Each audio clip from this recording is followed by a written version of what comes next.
was pressed against the rusted-out bed of an old truck, face down in the dirt, trying to remember how to breathe quietly. 20 feet away, a flashlight beam swam slow across the ground, and behind it walked a man with a shotgun held low and ready, the way you hold it when you're not hunting an animal. He stopped. The beam froze on a patch of disturbed earth, 8 feet from where I was hiding. He crouched down, touched the dirt with 2 fingers, and said quiet and almost to himself, "Somebody's been out here." Then he stood up slow and the flashlight started moving again, straight toward the truck bed I was hiding behind. That was the night I found out exactly what happened to the man who disappeared from that farm. And it was the night I understood I might become one of them. 3 weeks earlier, I didn't know any of this was coming. I was 23, broke, and I'd answered the flash stapled to a gas station board outside Modesto, California. Farm labor needed, cash paid weekly, housing provided. A man named Dale picked me up 2 days later in a rusted Chevy and drove me almost 3 hours inland, past the point where cell service dropped out completely until the road turned to dirt. 12 of us lived in 2 back houses behind the main barn. Nobody asked where anyone came from, and that suited most of the guys just fine. Plenty didn't have papers and Dale knew it. Cash, no records, no questions. It didn't feel like a warning sign. It felt like a break for men who badly needed one. A guy named Marcus showed up about 2 weeks after I did. Quiet, maybe 40. Hands that had done this kind of work his whole life. We ended up on the same crew, and even with the language gap, got close. He drew pictures in the dirt on breaks, a house, a wife, 2 kids, and pointed at them and smiled. He was sending every dollar home. That was the whole reason he was out here, in the middle of nowhere. I started noticing things I couldn't explain. Dale kept a ledger nobody was allowed near.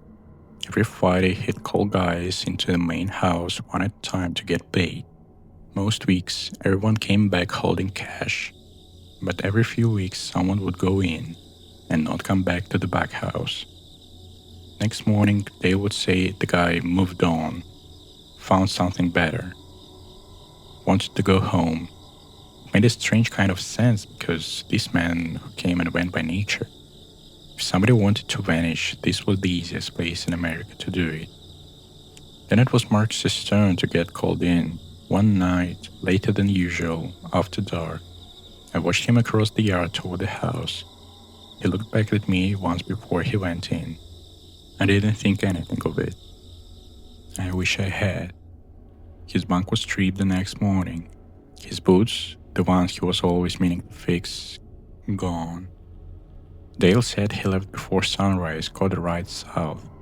Except Marcus had family 6 weeks of cash away from a wire transfer. He didn't walk away from that without a word. And I was the only one on that farm who seemed to think that mattered. 3 days later, chasing a stray half past the back fence line, I found it. An equipment graveyard past the tree line. Rusted machinery nobody used, and near the edge of it, disturbed ground. Not one patch, several. Long rectangles, some old enough to have grass growing back. Some fresh enough the dirt was still a different color. I didn't dig. Every instinct told me that finding out for certain would get me put in one myself. I left before anyone saw me, but I made a mistake. That night at dinner, Hector, the oldest guy on the crew, the one who'd been there almost a year, caught my eye across the table for a half second too long. I'd been gone almost 3 hours chasing that calf. Everyone knew it shouldn't have taken that long, and I saw Dale watching me eat, not saying a word, in a way he'd never watched me before. I couldn't sleep that night. Around midnight, I heard boots on gravel outside. Slow, deliberate, circling the back house instead of walking past in. I got up, and through the gap in the boards I saw Dale standing in the yard with a shotgun, standing there, looking at our building for a long time before he finally walked off toward the equipment graveyard. I made a decision I still don't fully understand. I grabbed my phone. the only one of us who'd kept mine charged and hidden, because a working phone got here made you a target for theft as much as anything. And I followed him at a distance, staying low along the fence line. I told myself I just needed one photo, proof, something to hand a sheriff who'd actually believe me. I got close enough to see him crouch over the disturbed ground and confirm what I already knew. I raised my phone. Somewhere behind me, gravel shifted under my own boot. Dale had snapped it. For the next 4 minutes, the longest 4 minutes of my life, I was flat against the bed of that truck while a man with a shotgun swept a flashlight across the exact ground I was hiding on, close enough that I could hear him breathing. He called out once, not loud, almost calm. "I know somebody's out here. Walk out now and we'll talk about it like men." I didn't move. His footsteps went the other direction, toward the barn. I ran through the brush along the fence until my lungs gave out a mile from the property line, where I hit until first light, then walked until I hit a paved road. I called the country sheriff 2 towns over, once I felt safe enough to use my real name. I told them everything: the ledger, Marcus, the graveyard, and flashlight in the dark. They took my statement, and the deputy told me, not unkindly, that with migrant labor camps this kind of thing was unfortunately common, and that without a body or a name anyone had filled as missing, there wasn't much of a case. I don't know if that farm is still out there. I don't know if Dale is, but I know that somewhere behind a tree line in the middle of California, there is ground that's been dug up more than once. And a man who walked those fields with a shotgun looking for anyone who got too close to the truth. And for 4 minutes in the dark, that was me.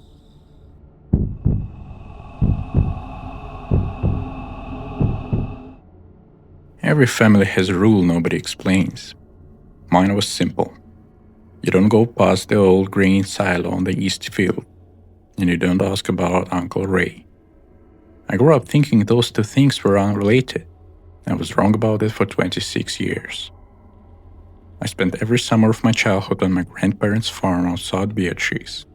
300 acres of corn and soybeans, a house my great-grandfather built, and a stretch of land in the back that my grandmother called the East Field, in a tone that ended the conversation before it started. The silo out there had been empty since before I was born, rusted shut, half swallowed by weeds. I knew the shape of the story, if not the details. Ray was my grandmother's younger brother. He left the farm sometime in the early 80s, before I existed. And nobody heard from him again.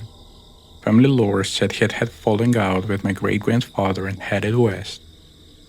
It was sad, but it wasn't strange. That's just what happened, according to everyone who'd say anything at all. My grandmother passed 2 years ago. With both her and my grandfather gone, the farm came to my father and his 2 surviving siblings, my Uncle Dean and my Aunt Carol. They decided to sell, and since I was the only grandchild free that summer, I got sent to clear the space before the realtor came through. On my first day there, I found a ring of keys in my grandfather's old desk with a tag that read Siler in his handwriting. I called my dad that night to ask if he wanted anything saved before I cleared the outbuildings. I mentioned the Siler case in passing. There was a pause on the line long enough to feel wrong. "Leave the shed alone," he said. "Nothing out there but rusted equipment." It wasn't what he said. It was how fast he said it.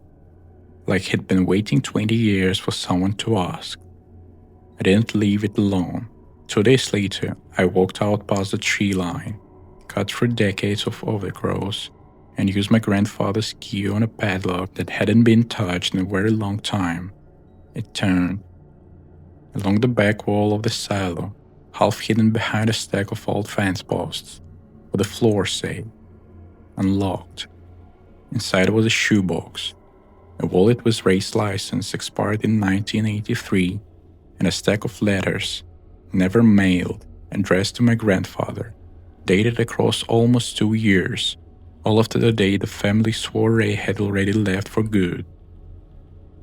Every letter ended the same way. I'm still here. Please don't tell him find this. I'll wait as long as it takes. Ray hadn't headed west. He'd still been alive, and writing to his sister, well past the day the family had settled on as the truth. I called my Aunt Carol first. I read her one line over the phone. Long silence, then quietly. Put those back, please, for your father's sake. I didn't.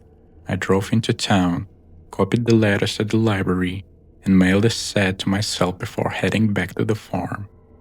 That turned out to matter. Because when I got back, my Uncle Dean's truck was already in the yard. He wasn't yelling. That was worse. He asked calmly what I thought I was doing. When I told him what I'd found, he went quiet, then said the only thing he'd ever say about it. Your grandfather did what he thought he had to do to keep this family together, and it's worked for 40 years. Don't be the one who undoes it now. I called the county sheriff office the next morning with copies in hand. They opened a case. Ground-penetrating radar found a disturbance under the silo floor 11 days later, and a forensic team was out there within the week. What they found was Ray, what was left of him, 39 years later, buried beneath 4 feet of potted concrete that had clearly been added long after the silo's original floor was laid. The investigation moved fast once there was a body. Dental records confirmed it within a month. The medical examiner's report was blunt. The skull fracture consisted with a single heavy blow, and evidence the concrete had been poured within days of death, not years, which meant the burial wasn't an act of panic, it was planned. My grandfather had been dead 10 years by the time any of this came out, which meant no arrest, no trial, no cell. But the sheriff's office was able to piece together enough from the letters, from statements my aunt finally gave once the body was confirmed, from an old neighbor who'd always wondered about the sound of a generator running all night at one week in 1983, to close the case with an official finding. Ray had been struck and killed by my grandfather following an argument about the farm's finances. And the family, all of them, adults at the time, had chosen silence over calling it in. Carol admitted she'd known since she was 19 years old. Dean, 17 then, had helped carry bags of concrete mix out to the silo the week Ray disappeared, believing at the time it was for a fence project. Dean was charged with obstruction and accessory after the fact. A decade later, the statute of limitations having run out on nearly everything else, he took a plea deal. Carol was never charged. Prosecutors decided a scared 19-year-old girl keeping her father's secret didn't meet the bar, though the town's opinions of her were its own kind of sentence. We buried Ray for real that October. The town cemetery, next one to the sister who kept every one of his letters instead of burning them. The one small act of defiance that, 40 years later, finally got him found.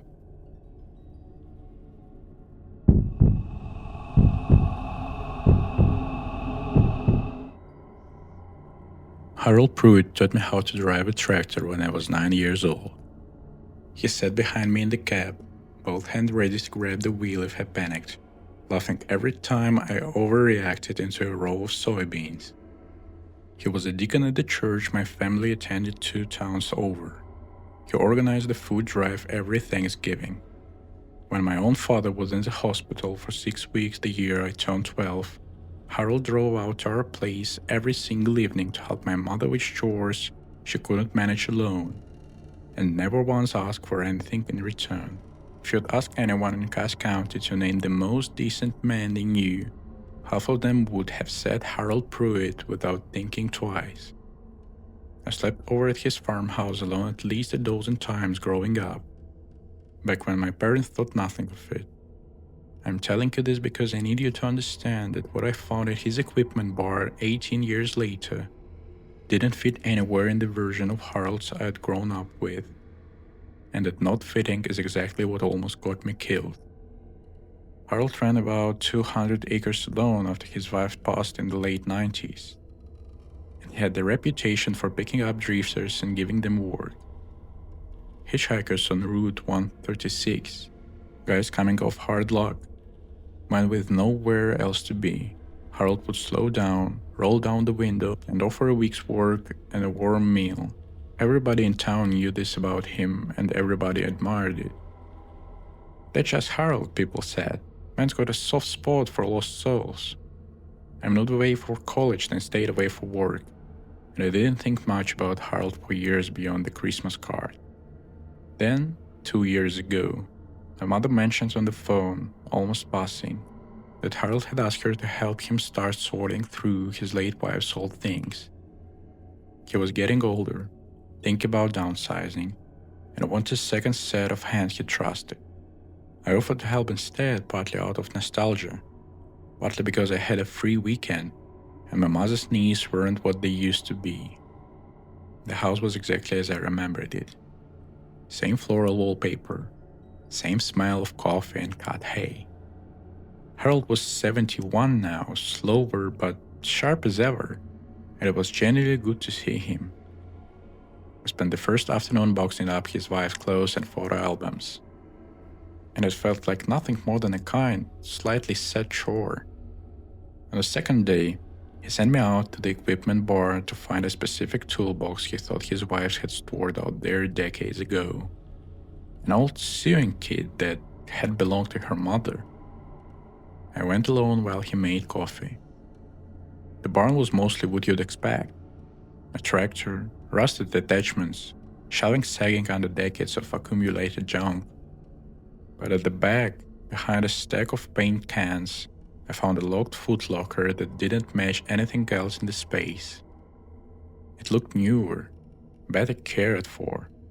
It was locked with a padlock that had clearly been opened and closed a lot more recently than everything gathering dust around it. I told myself it was none of my business and almost left it alone. I want it on the record because I think about how differently things would have gone if I had. There was a bolt cutter hanging on the wall 2 feet away. The kind of coincidence you don't think about until much later. I used it. Inside the footlocker were IDs. 6 of them, different names, different states.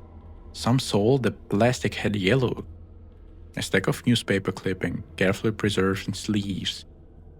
Each one a missing person's notice for a man last seen hitchhiking somewhere along Route 136 over a span of nearly 25 years. At the very bottom, a single spiral notebook, built with Harold's handwriting, dates, initials, and short clinical notes that I will not repeat except to say that one of them described a man who gave lost souls a warm meal and a week's work. I heard the storm door of the farmhouse open behind me. Harold was standing in the bar doorway with 2 mugs of coffee, and when he saw what I was holding, he didn't drop them. He didn't panic. He didn't do anything guilty man is supposed to do in the movie. He just set the mugs down slowly on the shelf and said, in the same gentle voice he'd used to teach me to drive a tractor, "I always wondered if it would be you who found that." He told me plainly, sitting 8 feet away with the only exit at his back, that every man in this footlocker had been someone nobody would look for. Man with no family checking in, no fixed address, no one to file a report that anybody would follow up on. He said it not as confection exactly, but as an explanation, the way you would explain a farming technique. Then he said the part that turned my legs to ice. That he had thought about it more than once, the nights I stayed over as a kid, and the only reason it had never been me was that my family would have noticed within a day, and Harold, above everything else, was careful. I don't remember deciding to run. I remember being on the far side of the barn, putting the tractor between us, and Harold not chasing me so much as walking toward me, the same unhurried pace he did everything, which was almost more frightening than if he'd sprinted. I got to my truck, locked the doors, and drove until I had signal. aching too hard to dial properly on the first 2 tries. Sheriff deputies were at Harold's farm within the hour. He didn't resist. He didn't run. He sat on his own front porch and waited for them. The same porch where he used to hand me lemonade after mowing, and by the time they read him his rights, he had already started talking. Over the following month, investigators matched the IDs in the footlocker to 6 confirmed victims across 3 states, spanning 23 years, identified more sets of remains on his property using cadaver dogs and ground-penetrating radar. Harold pled guilty to avoid a trial, and at 71 was sentenced to consecutive life terms, which everyone understood, without anyone needing to say, meant he would die in a cell instead of that porch. The hardest part isn't what he did. Somewhere out there are families who are only now learning why their son, their brother, their father never called home after taking a ride on Route 136, and I keep a Christmas card from Harold in a drawer I haven't been able to throw away, because some part of me still can't reconcile the man who taught me to drive with the one who wrote that notebook.